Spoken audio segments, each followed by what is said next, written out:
ये देखिए हमारा 3 फेज का लोड है, एक इंडक्शन मोटर है। इसको हम यहाँ पे लोड में कनेक्ट किए हैं।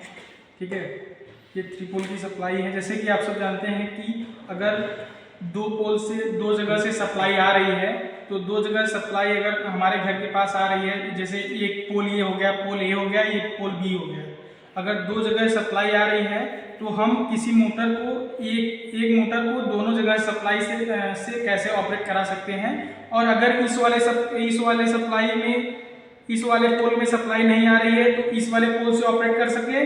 अगर इस वाले पोल में सप्लाई नहीं आ रही है, इस वाले में आ रही है, तो इस वाले पोल से सप्लाई को कर सके।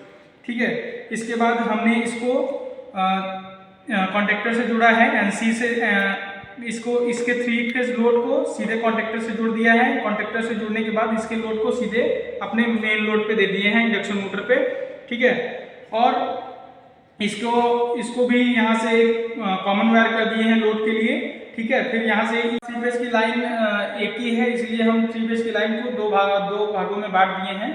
और यहाँ से फिर इस वाले लोड को इस वाले कॉन्टेक्टर को सप्लाई दे दिए गए हैं। और ये है हमारा ये हो गया हमारा पावर वायरिंग। और कंट्रोल वायरिंग के लिए हम एनसी और एनओ स्विच लिए हैं। एक एनसी एक एनसी इसके लिए एक एनओ एक एनसी एक रिले इसके लिए लिए हैं, और एक एनओ एनसी और एक रिले इसके लिए लिए हैं। रिले का उपयोग इसलिए किया गया है क्योंकि अगर हमारे दोनों पोल में अगर सप्लाई आ रही है तो उसके द्वारा हम रिले के द्वारा ये कह सकता है कि अगर ये वाला कॉन्टेक्टर ऑन है तो ये वाला ऑफ हो जाएगा, अगर ये वाला कॉन्टेक्टर ऑन है तो ये वाला ऑफ हो जाएगा। इसके लिए हम एनसी का प्रयोग किए हैं, एनसी जो रिले होता है उसका प्रयोग किए गए हैं।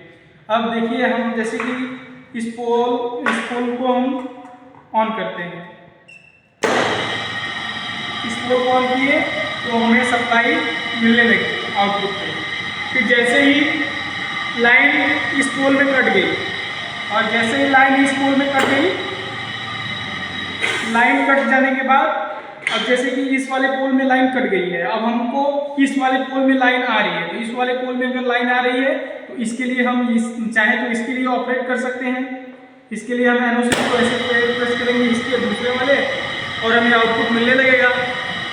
फिर अगर जैसे कि बाइक हमें बंद करना है तो इसके लिए हम एनसी स्विच का प्रयोग करते हैं, ऐसे प्रेस कर देंगे तो कॉन्टेक्टर को छोड़ देगा और आउटपुट मिलना बंद हो जाएगा।